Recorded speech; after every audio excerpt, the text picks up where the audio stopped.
Ყველა მიმართულებაში, ყველა მიმართულების სოფლის მეურნეობის მიმართულებით ინდუსტრიული ინოვაციები. დაახლოებით ეს არის 2000-დან 7000-ამდე.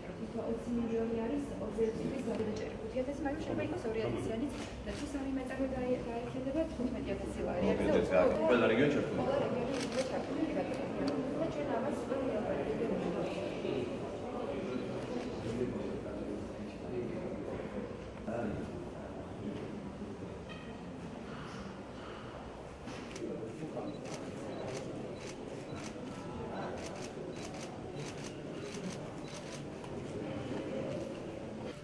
გქონდათ შესაძლებლობა ფოტოების საშუალებით ენახათ თუ რა პოტენციალი აქვს საქართველოში მცირე ბიზნესის განვითარებაში. უმთავრესი ამოცანა საქართველოში მიკრო და მცირე ბიზნესის განვითარება და განვითარება ხო ნებისმიერი ქვეყნის ეკონომიკური წარმატების ერთ-ერთი უმნიშვნელოვანესი და რამოდენიმე პროგრამა ახლა კი უფრო ზუსტად 1 ნოემბრიდან ვიცით კიდევ ერთი სოდნის და თანამედროვე გამოცდილების გადაცემის ძალიან მნიშვნელოვანი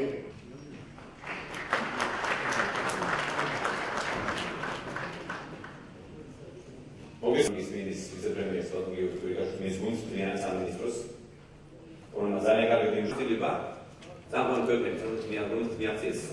დიწარმოებდა და შევთავაზეთ საშუალება კერძო სექტორს. ძალიან ელექტრო ფერმერმა მიიღო დახმარება.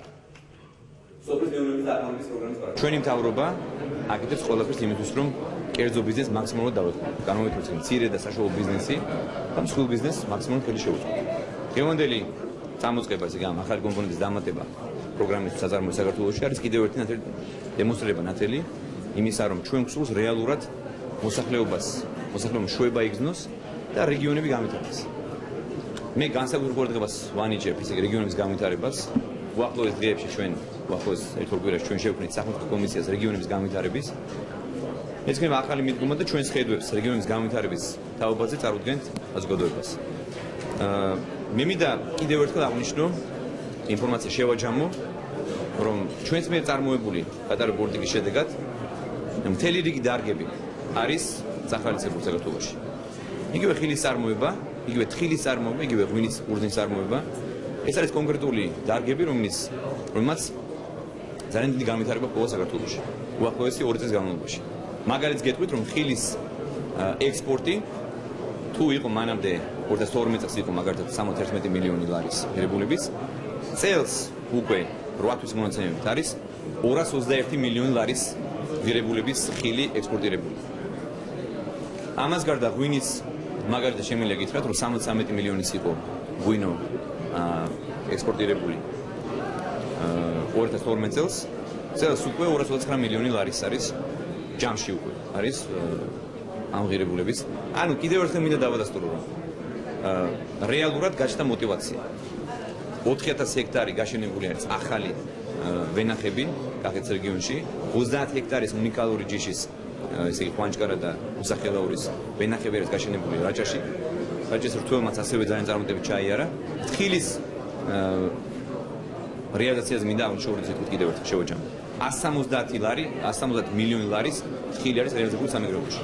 და ველოდებით რომ დაახლოებით 30-40 მილიონი ლარის დამატებით იქნება რეალიზებული.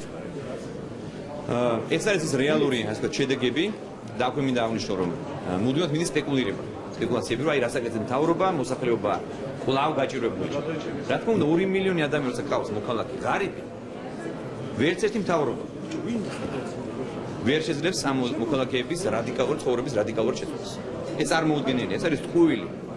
და მე მინდა მოსახლეობას კიდევ ერთხელ მიმართო რომ ჩვენ ვაკეთებთ ყველაფერს თან მივდიოღოთ იმისათვის რომ თქვენი პრობლემები მოვაგვაროთ.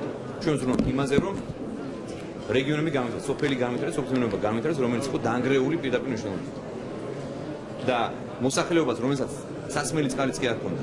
თუ რაღაც 2 წლის წინ დღესაც არის სოფლები და რაიონები, სადაც სასმელი წყალიც კი არ აქვს მოსახლეობას. მე აღარ ვსაუბრობ იმაზე, რომ საირიგაციო სისტემები იყო აბსოლუტურად გაპარტახებული.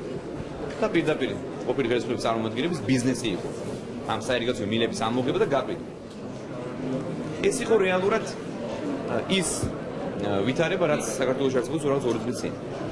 ასე რომ კიდევ ერთხელ მე მინდა მოგიწოდოთ ყველას, რომ რის რეალობა რაც ჩვენ გვაქვს, რაც ჩვენ მთავრობის პირობებში დამკვიდრა საქართველოში, ეს სწორად უნდა მივიტანოთ მოსახლეობამ.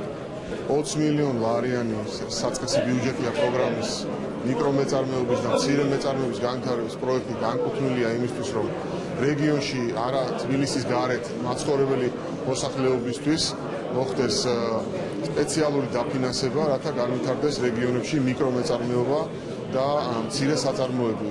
ეს შედგება ორი ფაზისგან, 4 თვის განმავლობაში მოხდება სწავლება, ტრეინინგი რეგიონული მოსახლეობის, მცირე მეწარმეების, ხოლო შემდგომში სპეციალურად შერჩეული კომპანიები მოახდენენ აი ამ დაფინანსების განაწილებას და რა თქმა უნდა შემდგომ მონიტორინგს. რატო კეთდება ასე? იმიტომ რომ ჩვენ რა თქმა უნდა გეთანხმებით რომ урбанизация არის ეს ტრენდი, რომლის ტენდენცია, რომლის ლოგიკაც ძალიან ძლიერია, თუმცა ერთდროულად ეს ყველაფერი ვერ მოხერხდება.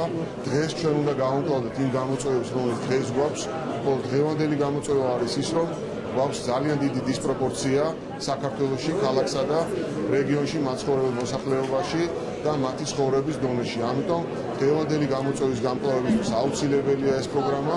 შემდგომში, რა თქმა უნდა, სოფლის მეურნეობაში ახალი ტექნოლოგიების დანერგვასთან დაკავშირებით ეფექტიანობა გაიზრდება უფრო და პარალელურად შეიქმნება ის უფრო დიდი ზომის საწარმოები, რომლებშიც გადანაწილდება სოფლად მაცხოვრებელი მოსახლეობა და ასევე რა თქმა უნდა ტურიზმის განვითარებასთან ერთად ტურიზმი მოიტანს ძალიან მნიშვნელოვან სამუშაო ადგილებს, მაგრამ ეს ერთბაშად ვერ მოხდება, ამიტომ დღევანდელი გამოწვევის განკლავებისთვის აუცილებელია, რომ სოფლად მაცხოვრებელ მოსახლეობამ იმისთვის, რომ საკუთარი ოჯახები გამოყვებონ, აუცილებელია მათი ჩართვა მიკრომეწარმეობაში, რასაც ჩვენ ახლა ვაკეთებთ.